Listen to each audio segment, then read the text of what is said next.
senang sekali bisa bertemu dengan teman-teman semua. Bersama saya Badaria Sartika. Kali ini kita akan membahas hal yang penting nih, yaitu tentang bronkoskopi. Kira-kira apa sih bronkoskopi itu? Kita akan membahas hal ini bersama narasumber yang sangat luar biasa sekali, yaitu bersama Dr. Tri Agus Yuarsa, spesialis paru konselon onkologi MKes Mars. Panjang ya? Panjang juga ya, Dok. Oke, halo Dok, bagaimana kabarnya, Dok? Alhamdulillah kabar baik. Selamat siang semuanya. Siap. Oke, ini acara apa kita? Kita acara perbincangan mengenai bronkoskopi ya? Iya, betul. Siap. Oke, Dok, kita kali ini kan membahas bronkoskopi ya, Dok. Iya. Kira-kira bronkoskopi sendiri itu apa sih, Dok? Nah, yang harus kita ketahui bahwa bronkoskopi itu adalah suatu alat yang dimasukkan langsung ke dalam paru. Di mana tujuannya adalah kita ingin mengetahui kondisi paru seperti apa. Kan seperti itu. Itu alatnya berupa seperti selang atau? Ya, berupa tabung gitu ya. Itu kita namanya fleksibel, jadi seperti kawat kayak gitu. Nah, kemudian di dalam ujung daripada kabel itu ada kamera. Sama seperti televisi seperti ini, nanti kita bisa lihat semua. Oke, seperti teropong ya, Dok ya. Iya. Nah, tujuan dari bronkoskopi sendiri itu apa, Dok? Tujuan dari bronkoskopi tentunya ada selain sebagai alat diagnostik, kita juga sebagai alat terapi. Jadi selain untuk menegakkan diagnosa, kita juga dengan bronkoskopi kita bisa mengobati. Contoh yang paling mudah adalah kalau kita diagnostik. Diagnostik ketika seseorang datang dengan batuk darah, seseorang datang dengan sesak yang sudah diobati tidak ada penyembuhan, kemudian kita lihat ke dalam parunya itu sebenarnya ada apa di dalam paru, ya. Misalnya kalau kemudian kita temukan proses-proses inflamasi atau kemudian kita temukan misalnya ada sesuatu, ya kita akan obati sesuai dengan apa yang kita lihat ketika kita melihat ke dalam paru tersebut. Itu kalau kita diagnostik. Tetapi kalau kita terapi, misalnya contohnya adalah ketika orang tersedak atau ketika orang misalnya tirah baring yang terlalu lama ya, kemudian pasien sesak, kemudian kita lakukan pemeriksaan ke dalam paru, ternyata sekretnya banyak. Nah, kemudian itu kita ambil sekret tersebut, nah itu sebagai terapi. Jadi nanti orang tersebut bisa plong lagi gitu loh untuk bernapas. Itu bagian terapinya ya, Dok? Jadi bisa dikatakan sebagai diagnostik dan juga sebagai terapi. Nah, biasanya dokter untuk melakukan bronkoskopi apa aja sih, Dok, sebelum persiapannya? Ya, biasanya yang akan kita lakukan adalah pasiennya selalu kita inapkan 1 hari atau sering kita sebut dengan one day care. Jadi pasien itu misalnya ketika kita akan lakukan pada hari Kamis, pasien datang hari Rabu pagi. Kemudian dari hari Rabu itu kita akan nilai atau kita akan evaluasi kira-kira kondisi pasien ini bisa nggak kita lakukan keesokan harinya. Kalau misalnya ketika kita rawat, kita cek segala macam, ternyata dalam batas-batas normal dan kita juga konsulkan ke tim lain, kemudian tim lain juga meng-ACC untuk dilakukan, baru kita akan tindakan itu akan kita lakukan. Jadi nggak, kecuali dalam keadaan emergensi ya, itu lain ceritanya. Jadi kalau dalam kondisi emergensi pasien datang mungkin bisa kita lakukan karena emergensi. Tetapi tapi kalau tidak emergensi, biasanya kita persiapan. Kalau untuk pasiennya sendiri, Dok, sebelum melakukan tindakan, apa aja yang harus disiapkan sama pasiennya? Sebenarnya kalau pasiennya itu sendiri adalah tentunya adalah diagnosa yang diberikan oleh dokter sebelumnya. Contoh misalnya apakah itu tumor paru, apakah itu batuk darah, ataukah itu misalnya PPOK atau dan lain sebagainya. Nah, pasien seperti ini harus kita nilai dulu nih. Kan seperti itu. Atau misalnya dia ada nggak komorbidnya, misalnya darah tinggi, kemudian dia ada nggak gula darah gitu kan. Kemudian kayak kemarin pasien tiba-tiba datang ke saya, begitu kita akan lakukan, kita cek pemeriksaan lab, ternyata hemoglobinnya 6. Tinggi? Rendah. Oh, rendah itu. Itu anemia berat, hingga kita tidak bisa langsung melakukan pemeriksaan bronkoskopi, tetapi kita tangani dulu kondisi pasiennya. Jadi pasiennya itu kita transfusi dulu sampai mencapai HB yang kita inginkan, baru kita bisa lakukan tindakan. Tapi itu biasanya untuk bronkoskopi dibius atau gimana, Dok? Ya, kita lebih simpelnya sih pastinya adalah dibius. Dibius itu ada 2, secara lokal atau langsung general. Tapi yang paling mudah kita lihat juga penyakitnya, kita lihat juga kondisinya, kita akan menentukan. Kita bisa melakukan dengan cara misalnya hanya anestesi lokal atau kita langsung secara general. Biasanya bius total gitu ya, general? Ya, bius total. Biasanya kita lakukan bius total yang paling mudah lah ya. Kalau efek dari pelaksanaan bronkoskopi, Dok?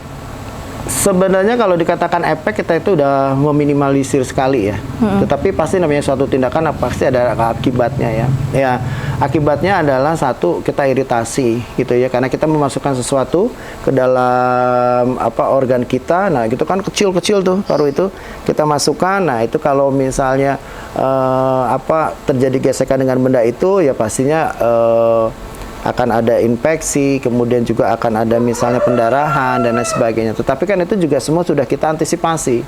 Artinya sebelum kita selesai melakukan tindakan itu semua, kita akan cek semua lagi. Tuh kira-kira aman nggak nih kalau nanti skopnya ini kita ambil seperti itu. Udah tentunya ada. kita tentunya cek dan recheck. Oleh karena itulah kita lebih safety-nya lagi adalah pasien itu adalah one day care. Jadi memang harus dirawat dulu. Untuk mengecek kondisi pasien tersebut ya dok ya? Iya, betul. Kalau presentasi keberhasilannya dok, dalam tindakan bronkoskopi? Kalau dikatakan presentasi keberhasilan dalam tujuan apa nih? Kalau dalam tujuan diagnostik, tentunya kita harus 100%. Harus 100% ya. Karena apa? Kita kan menentukan diagnostik. Kita langsung lihat ke dalam parunya itu sendiri.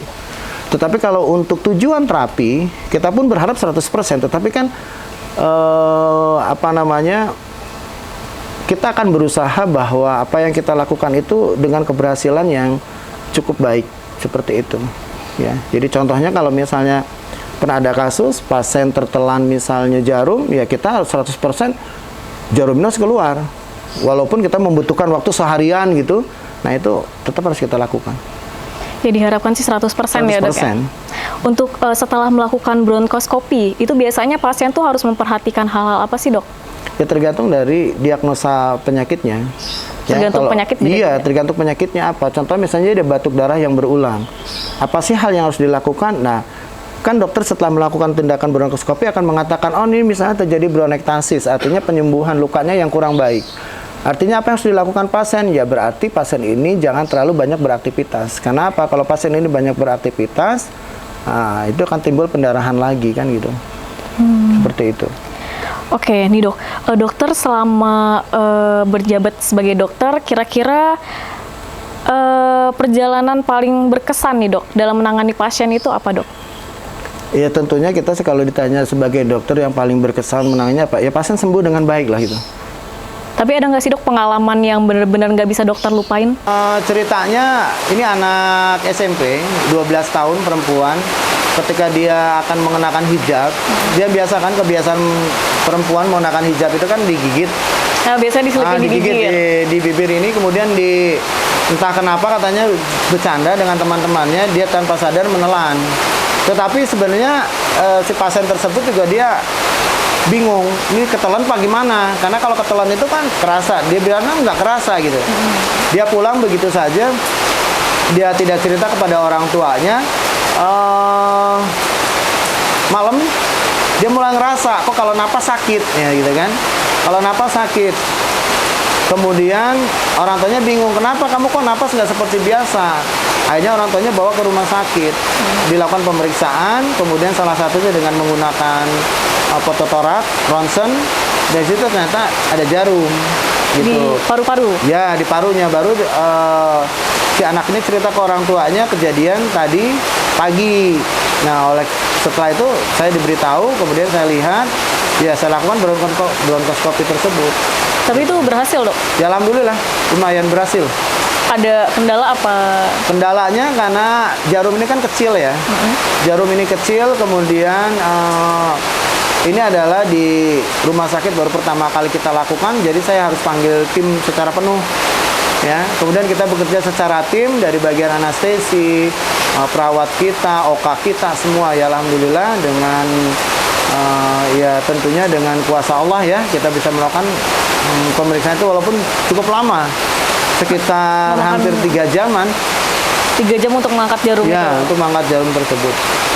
Nah, oke. Terakhir nih dok, mungkin bagi kita dan teman-teman semua, tips menjaga kesehatan paru-paru itu gimana toh?